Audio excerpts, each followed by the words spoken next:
Hi everyone, Liane here. I hope you're doing well. Now look at this adorable box. I got this from Handmade by Lorelei, and we decided to do an ink swap, and I haven't even opened the box yet, and I'm just taken aback by the lovely details, the stamping and the stickers, the washi tape, and look at this cat with a toadstool cap for a hat. Is that not the cutest? Lorelei passed along 7 ink samples, and I was like, wow, that is a lot. That's so generous.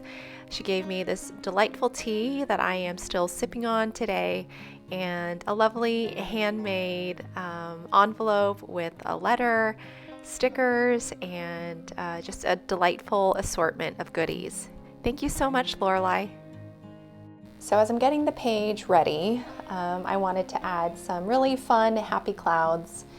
And I'm going to put the inks and swatch them in each of the little clouds. I'm also taking some of the stickers that were in the package and filling up the page, and the colors of the stickers look so good together, so beautiful. And then just thought it would be a great idea to drink the tea as well.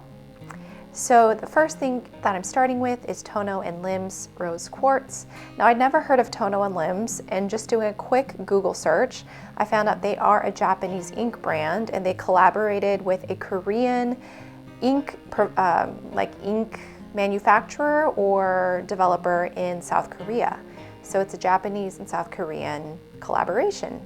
Now this ink is a beautiful pinky rose with the faintest hint of glitter particles, and it's a beautiful shading, non-shading ink.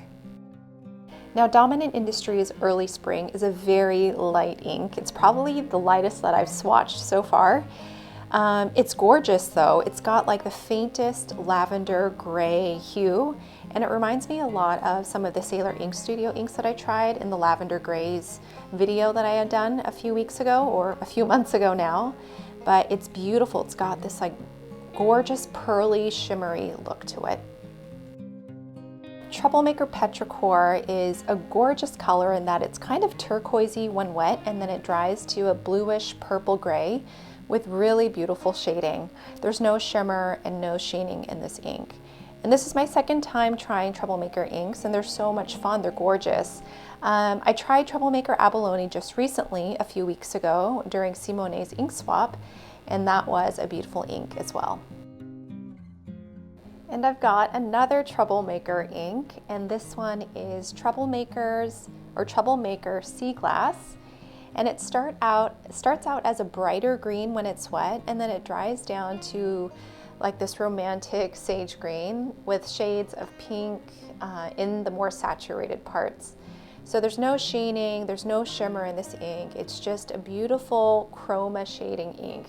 Now, I don't know if you know this, but chroma shading is another way of saying multi-tonal or dual shading as well.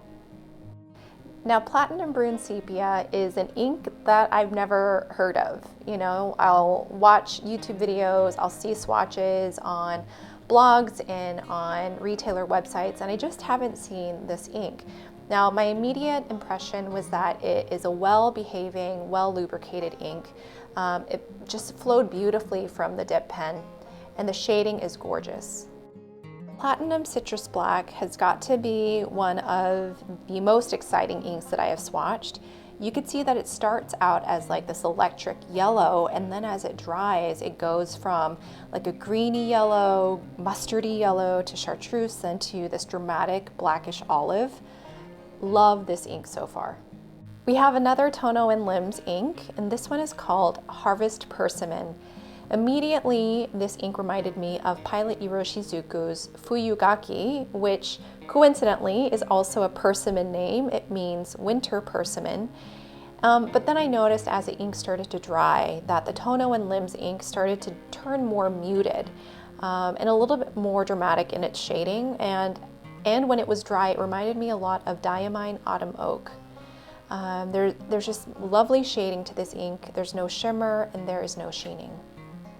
I'm doing some touch-ups. I forgot to write Platinum Citrus Black, and you could see the stark difference from when it's wet to when it's dry. It is so bright and almost like a neon yellow, and then it turns into this gorgeous olive black. And then I'm just taking a wet Q-tip and adding a little bit more swabs of Dominant Industries ink just to give it a little bit more dramatic effect. And so now in the close-ups, you can just see the beautiful shading, particularly of the saturated inks on the left. Love the inks on the left. And then on the right, they're gorgeous too in their own ways. They are delicate, romantic, and the shading and the shimmer in that Dominant Industry ink is absolutely gorgeous.